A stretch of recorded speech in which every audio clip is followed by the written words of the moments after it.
పిలిచాడు దేవుడు. అంటే అబ్రహాంకి ఏమి వినబడింది? స్వరం. విశ్వాసం ఎక్కడ ఆరంభమైంది? దేవుడు స్వరం వినబడుతుంటో వినుట వలన విశ్వాసము కలుగును. అది చెప్తుంది.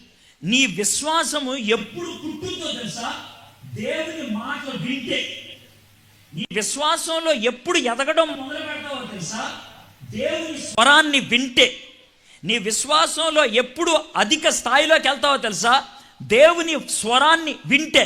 ఊరకండి సార్ బాబు, మాకెప్పుడు దేవుడు స్వరం వినబడలా. అబ్రహాం అంటే చాలా గొప్పోడు, ఆయనతో దేవుడు మాట్లాడేశాడు. మా మోషే గారితో కూడా మాట్లాడినట్టున్నాడు, కానీ మాతో ఎప్పుడు మాట్లాడలేదు. ఇది మీరు అనే మాట. అయితే నేను మాట చెప్పంటారా, నాతో కూడా దేవుడు ఎప్పుడు మాట్లాడలా. అరే బాబు ఎడ్వాడు అని ఎప్పుడు మాట్లాడలేదు ఆయన. కానీ నేను స్పష్టంగా చెప్పగలను దేవుడు నాతో మాట్లాడాడని. కానీ మీకు మాట చెప్పంటారా, అబ్రహాం కంటే మనం చాలా గొప్పోళ్ళు. అబ్రహాము కంటే ఎక్కువ ఆధిక్యత కలిగిన వాళ్ళు. గొప్పోళ్ళు అంటే ఆ విధంగా కాదు, ఆధిక్యత కలిగిన వాళ్ళు. ఎలాగో చెప్పంటారా, అబ్రహాముకి దేవుడు మొట్టమొదటిగా మాట్లాడింది ఎప్పుడంటే 75 ఏళ్ళు అప్పుడు. అబ్రహాం చచ్చిపోయింది 170. ఒకవేళ మనం చచ్చిపోయి పరలోకంలోకి వెళ్ళినప్పుడు అబ్రహాం గారు కనబడ్డారు అనుకో, సార్ మీ పేరేంటి? నా పేరు అబ్రహాం. అరే సార్ మళ్ళీ కలిసారు సార్. సార్ మరి మీకు 75 ఏట దేవుడు మొదట కనబడ్డాడు కదా? అవునా, కనబడ్డాడు. కనబడతాం అంటే మాట వినబడింది సార్. మరి మీరు 170 ఏళ్ళు అప్పుడు చచ్చిపోయారు కదా సార్. ఈ 95 ఏళ్లలో దేవుడు మీతో ఎన్నిసార్లు మాట్లాడాడు సార్ అని అంటే, ఎన్నిసార్లు ఉందండి? ఓ 20 సార్లు మాట్లాడి ఉంటాడు. అంతేనా? అంతే సార్. దేవుడు ఇప్పుడు మాట్లాడితే 2-3 సంవత్సరాల తర్వాత మాట్లాడేవాడు అంతే. రోజు మాట్లాడతాడు అనుకున్నా మాతో మాట్లాడు. మీకు ఉదాహరణ చెప్పంటారా, ఇప్పుడు నా భార్యతో నాతో ఒకసారి మాట్లాడడానికి వచ్చాడు దేవుడు మమ్మరీ దగ్గరికి. వచ్చినప్పుడు నా భార్యతో ఏమన్నాడు, నాతో ఏమన్నాడు, అమ్మ వచ్చే సంవత్సరం ఈ పాటికి నేను వస్తాను, మళ్ళీ అప్పుడు నువ్వు గర్భవతి ఉంటాడు.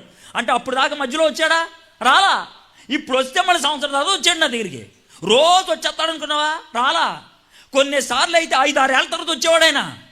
మరి ఎలా ఎదిగారు సార్? మరి అదే మరే. ఓ మాట వింటే దాన్ని పట్టుకుని ఉండేవాళ్ళం మేము. అది పరిస్థితి. ఒకవేళ అబ్రహాం లాంటి బతుకు మనకు అనుకోండి, ఎలాగో తెలుసా? సంవత్సరానికి ఒకసారి చర్చికి రండి అన్నారనుకో, మన బతుకు ఎలా ఉండేదో. వారానికి ఒకసారి రమ్మంటేనే ఇలా ఉంటుంది. వారానికి ఒకసారి, పైగా మధ్యలో మధ్య కూడికలు, తర్వాత గృహ కూడికలు, ఆ కూడికలు, ఈ కూడికలు, అన్ని కూడికలు పోను. ఇన్ని జరుగుతున్నా పైగా టీవీలో వర్తమానం, అందులో వర్తమానం, అన్ని వర్తమానాలు వినంగా మన బతుకు ఎలా ఉందంటే, అలా కాకుండా అబ్రహాము టైపులో సంవత్సరానికి ఒకసారి దేవుడు 2 మాటలు చెప్పి వెళ్ళిపోతాడంటే మన బతుకు ఎలా ఉంటుంది చెప్పండి నాకు. విశ్వాసం అని అంటే మాట చెప్తే మాట మీద నెక్కచ్చుకు ఉండిపోవాలి. అర్థమైందా? అయితే దేవుడు మనకిచ్చినటువంటి ఆధిక్యత ఏంటి తెలుసా? అప్పట్లో అబ్రహాముతో కానీ వీళ్ళు ఎవరితో అయినా సరే అప్పుడప్పుడు మాట్లాడేవాళ్ళు. కానీ ఇప్పుడు మనకు అలా కాదు. ప్రతిరోజు దేవుడు మనతో మాట్లాడటానికి అవకాశం ఉంది. ఎలాగా చెప్పండి? వాక్యం. హెబ్రీయులకు రాసిన పత్రిక 1వ అధ్యాయం 1వ వచనంలో చూస్తే ఆయా కాలముల్లో ఆయా విధాలుగా దేవుడు తన పితరులతో మాట్లాడాడు, మన పితరులతో. కానీ ఇప్పుడు మనతో ఆయన తన కుమారుని యందు మాట్లాడుతున్నాడు.